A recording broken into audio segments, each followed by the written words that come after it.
आज भारतीय सेना के 31वें थल सेना अध्यक्ष का पदभार ग्रहण करना मेरे लिए गर्व और विनम्रता का क्षण है। ड्यूटी, ऑनर और नेशन फर्स्ट के आदर्शों के प्रति अपनी अटूट प्रतिबद्धता के साथ मैं इस जिम्मेदारी को स्वीकार करता हूँ।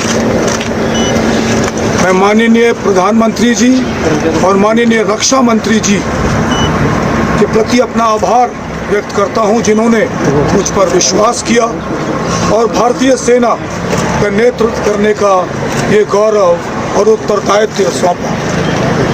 मैं उन वीर सैनिकों को भी अपनी विनम्र श्रद्धांजलि अर्पित करता हूं, जिन्होंने राष्ट्र की सेवा में अपना सर्वोच्च बलिदान दिया।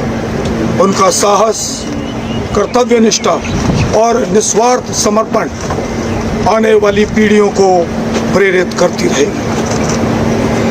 भारतीय सेना, जैसे कि आप सब वाकिफ हैं, एक कॉम्बैट रेडी और बैटल हार्डन्ड फोर्स है और युद्ध क्षेत्र की हर चुनौती का सामना करने के लिए सदैव तैयार और सक्षम है। इस बदलते सिक्योरिटी एनवायरनमेंट की चुनौतियों का सामना करने के लिए हमें सेना के मॉडर्नाइजेशन यानी कि आधुनिकीकरण को नए उत्साह और दृढ़ संकल्प के साथ आगे बढ़ाना होगा।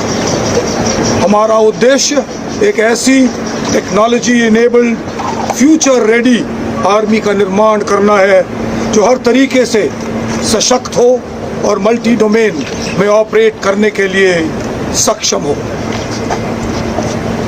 इन सभी उद्देश्यों को मद्देनजर रखते हुए और माननीय रक्षा मंत्री द्वारा डेकेड ऑफ ट्रांसफॉर्मेशन के अंतर्गत दिए गए मार्गदर्शन से प्रेरणा लेते हुए मैंने अपने फोकस एरियाज निर्धारित किए हैं। I have put them together in an acronym called Vijay. Vijay का प्रत्येक लेटर व अक्षर मेरी प्राथमिकताओं को दर्शाता है और इनका मैं संक्षेप में विवरण करूंगा। सबसे पहला letter V for vigilance and readiness, अर्थात सतर्कता व तैयारी। हम अपनी सीमाओं और उभरते खतरों के प्रति निरंतर सतर्कता बरकरार रखेंगे और राष्ट्रीय सुरक्षा के समक्ष किसी भी चुनौती का प्रभावी ढंग से सामना करने के लिए उच्च स्तर की ऑपरेशनल रेडीनेस बनाए रखेंगे। I for innovation and transformation, यानी कि नवाचार तथा परिवर्तन। My focus will be to innovate both in doctrine and technological solutions. नवाचार हमारी सोच, कार्य प्रणाली और क्षमता विकास का अभिन्न अंग होगा। इसके अतिरिक्त बदलते युद्ध क्षेत्र के अनुसार जरूरी ट्रांसफॉर्मेशंस को भी अंजाम दिया जाएगा। J for jointness and integration, यानी कि संयुक्ता और एकीकरण। भारतीय सेना की ऑपरेशनल इफेक्टिवनेस को बढ़ाने के लिए हम वायुसेना और नौसेना के साथ सिनर्जी यानी पूर्ण रूप से तालमेल व समन्वय बनाए रखेंगे। मुझे इस बात का पूरा एहसास है कि राष्ट्रीय सुरक्षा केवल सैन्य शक्ति तक ही सीमित नहीं है, बल्कि मिलिट्री सिविल फ्यूजन और होल ऑफ नेशन अप्रोच के तहत सभी संगठित प्रयास का विषय है। ये इंटीग्रेटेड अप्रोच हमें नेशन बिल्डिंग में भी सहभागी बनाएगा और विकसित भारत 2047 के लक्ष्य की ओर अग्रसर करेगा। ए फॉर आत्मनिर्भरता, स्वदेशी क्षमताओं तथा देश में विकसित टेक्नोलॉजीज की मदद से सेना बनाएंगे। The overall aim will be to win our wars with indigenous solutions. स्वदेशी समाधानों से युद्ध में विजय। और आखिर में वाई फॉर योद्धा फर्स्ट।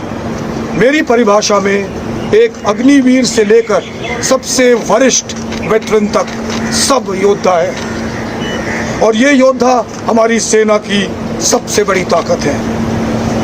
हमारे सैनिकों का टेक्नोलॉजिकल थ्रेशोल्ड और ट्रेनिंग के स्तर को और मजबूत करना मेरी मुख्य प्राथमिकता होगी।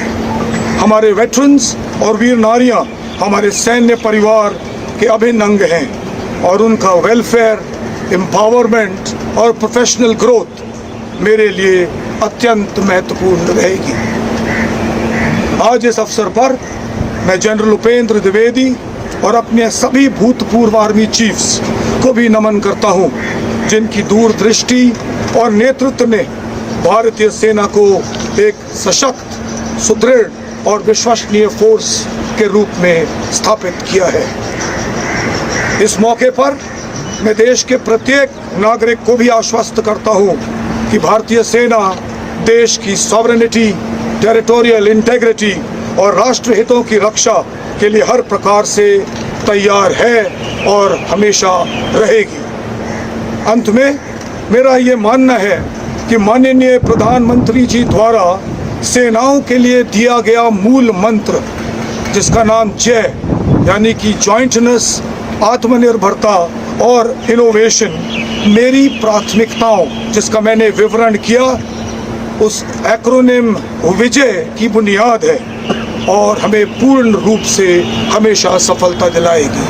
अतः मेरा आदर्श वाक्य होगा, जय से विजय। जय हिंद और जय भारत। धन्यवाद, आप सब इधर आए, बहुत बहुत मेहरबानी। और इसी साथ मिलकर फौज के साथ आप लोग सब काम करते रहेंगे। थैंक यू और जय हिंद एक बार फिर।